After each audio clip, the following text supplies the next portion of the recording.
राजनगर की सीमा से दूर एक वीरान घाटी में सदियों से एक महल खड़ा था। काला महल है, धुंध से ढका, बिजली की चमक में काला दिखाई देता हुआ। यह महल हमेशा से डर और रहस्य का प्रतीक था। कहते थे कि उस महल में मायावी शक्तियों का स्वामी सेनापति कालवश रहता है, जिसने अंधकार की शक्तियों के साथ गठबंधन कर लिया है। कई योद्धा उसे रोकने के लिए गए, पर कोई लौट कर नहीं आया। राजा विक्रम ने जब सुना कि काला महल से निकली काली आंधियां गांवों को निगल रही है, तो उन्होंने सिर्फ एक नाम पुकारा, भोकाल।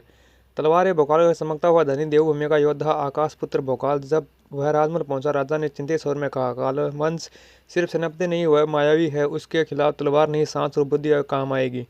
भोकाल ने शांत मुस्कान के साथ कहा, महाराज, अंधकार कितना भी गहरा हो, एक चिंगारी उसे मिटाने के लिए काफी होती है। वह अपने घोड़े गरुड़वंशी पर सवार होकर काला महल की तरफ चला।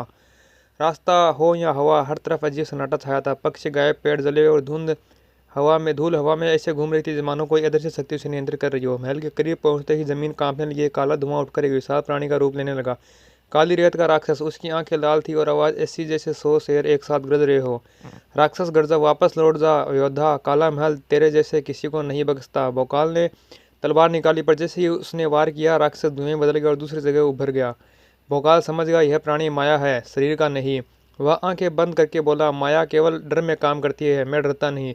उसने तलवार को हवा में घुमाते हुए चक्रवार चलाया। तेज हवा उठी और राक्षस ने बनते बिगड़ते शरीर को छिन्न भिन्न कर दिया। राक्षस धुएं में बदलकर गायब हो गया। जब भोकाल महल के विशाल काले दरवाजे के सामने खड़ा था, जैसे ही उसने अंदर कदम रखा, गलियारा खुद ब खुद रोशन हो उठा, मानो कालवंश उसका प्रतीक्षा कर रहा हो।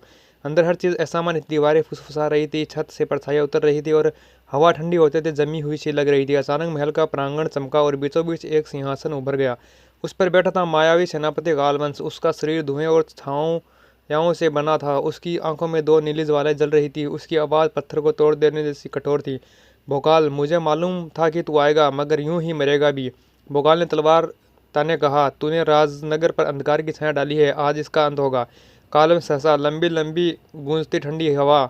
अंधकार अंत नहीं होता भोकाल, यह फैसला है हर उस इंसान में जो डरता है, और मैंने उसके दिल में डर बो दिया है। इतना कहकर उसने दोनों हाथ उठाए और उसके चारों ओर अंधकार का तूफान घूमने लगा।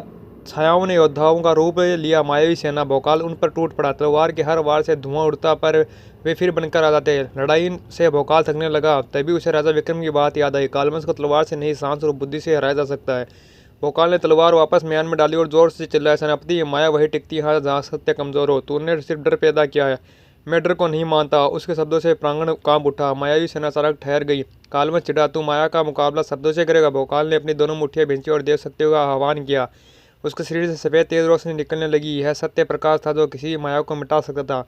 जैसे ही प्रकाश बढ़ा, छाया सेना पिघलने लगी। दीवारों पर बैठे अंधेरे जीव चीख कर गायब हो गए। पूरा महल हिलने लगा। भोकाल ने प्रकाश की तेज तरंग सीधे कालवंश की ओर फेंकी। माया का अंत सत्य से होता है। कालवंश दर्द से कर्रा उठा। उसका शरीर धुंधला, शरीर टूटने लगा। नहीं, मैं अमर हूँ, मैं अंधकार हूँ। लेकिन रोशनी ने उसे पूरी तरह घोल दिया। उसकी चीखें गूंजती रही और फिर काला महल एक बड़े झटके के साथ ढहने लगा। भोकाल तुरंत बाहर कूद पड़ा। जैसे ही उसने पीछे देखा, सदियों पुराना महल राख बनकर गिर चुका था।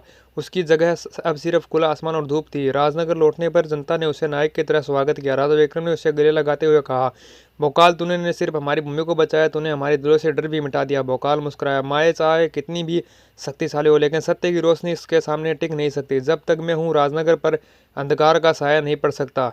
ऐसी और कहानियाँ सुनने के लिए हमारी वीडियो को लाइक करें और चैनल को सब्सक्राइब करें।